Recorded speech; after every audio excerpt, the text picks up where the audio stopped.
Mabilisang pagprito lang ng manok para makakain agad. Malutong at masarap. Samahan pa ng sauce na madali lang rin gawin. Siguradong sulit ang cravings. 10 chicken wings, nag-crave lang ako eh. Naugasan ko na to. Tanggalin lang natin to mga matalas na part. Ito oh. At dito sa dulo. Ganyan, para safe ang pagkain. Tapos hatiin lang natin sa kalahati. Ganito. Nahiwa ko na to lahat. Lipat lang natin sa mas malaking bowl. Konting asin lang. Paminta. At bitsin or all-purpose seasoning. Lamasin lang. Yan. Ibabad lang na mga 15 minutes. Tapos lipat tayo dito sa likod. Sa kawali, maglagay na ng oil. Sapat lang na pang prito. Painitin muna natin. Ito na, medyo mainit na yung mantika. Lagyan natin ng harina.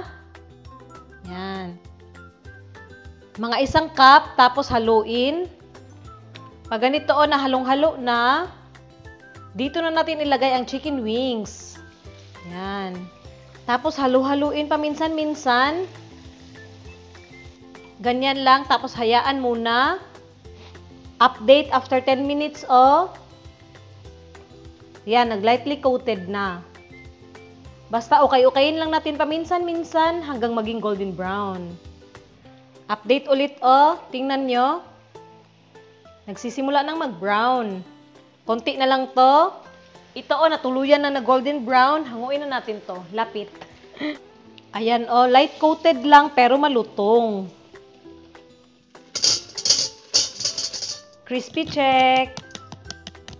Ang bango. Titikman natin kung okay ba ang lasa. Wow. Masarap na pero mas papasarapin natin to. Kawali. Painitin natin. Mantika, yung prinituhan natin ng manok. Magisa ng minced garlic. Pag ganyan na light brown na, maglagay ng 1/4 cup na oyster sauce. Haluin muna. Wow, bango. 1/4 cup rin na tubig. At 1 kutsarang asukal pang pabalance ng lasa. Haluin ng mabuti. Ito na nag-simmer na. Pwede na ilagay ang manok pero gusto ko ng medyo maanghang so maglalagay ako ng labuyo. Kung ayaw nyo ng maanghang, huwag nyo lagyan ng labuyo. Ganun lang. Haluin. Ito na medyo maanghang na. Lakasan natin ang apoy. Dapat yung apoy malakas para hindi maging sagi yung mga manok. Oh. Tapos haluin. Yan oh, totally coated yung mga manok tapos hindi sagi. Pag ganito na halong-halo na, patayin na yung apoy. Grabe yung pagkatakam ko, lipat natin sa plato. Sesame seeds, pang pa-atchop lang. Yan oh, sino bang hindi matakam dyan? Ha? Bibili ka pa ba kung ang bilis naman gawin? Grabe yung lasang sarap. Legit yung craving satisfied, no? Kakainin namin ito with kanin, lunch.